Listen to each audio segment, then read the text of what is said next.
بسم الله الرحمن الرحيم. السلام عليكم ورحمة الله وبركاته. اليوم وياكم درس بسيط وسهل جدد على الفوتوشوب. يعني المحترفين أكيد يعرفوا، اللي صار لهم هواية فترة يشتغلون عليه أكيد يعرفون هذا الشيء. الدرس هو اليوم راح يكون على طريقة عزل الألوان. يعني مثل هذه الصورة نحب نسويها لونها أسود وأبيض، ومجرد هذه السيارة نخليها لون أصفر. أول شي نفتح الصورة، بعدها نكرر الطبقة عن طريق كنترول جي. صار عندنا طبقتين. نخفي الطبقة الثانية. الطبقة الأولى نبقيها لون ألوان مثل ما نريد، نقدر نضيف عليها تأثير، نضيف عليها أي شيء. الطبقة الثانية نخليها أسود أبيض. نغير الطبقة إلى أسود أبيض عن طريق كنترول شيفت يو. اكتبها هنا حتى الكل.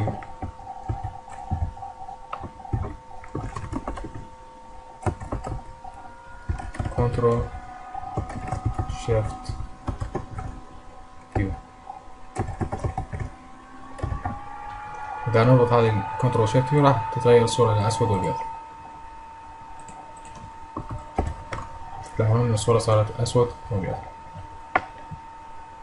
الخطوة الثانية نضيف ماسك عن طريق هذا الأيقونة ماسك بلاير. على الطبقة الثانية راح يصير عندنا ماسك، إنه أي شي نمسحه عن طريق استخدام البرش تول، أي مكان نمسح هيطلع اللون الأصلي للصورة الطبقة الثانية.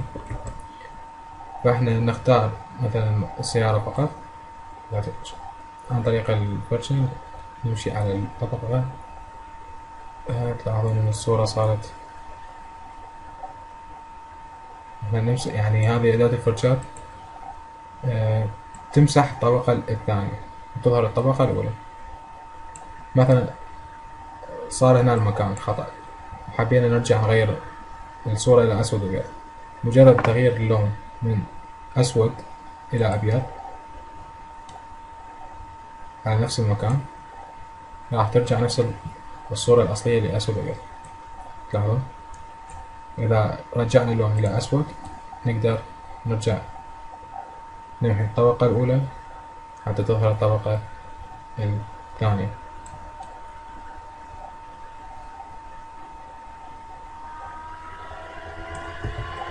تلاحظون مثالي الكي شورت، الاختصار الخاص بتغيير الألوان هو زر الإكس من الكيبورد. إذا ضغطنا على زر الإكس راح تتغير الألوان.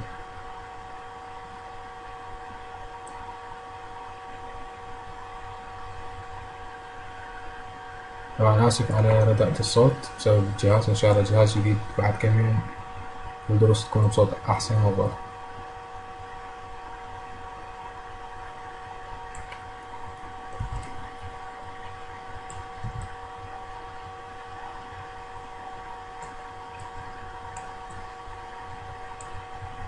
هذا الدرس بسيط وسهل، إن شاء الله يعجبكم تستفادوا معه.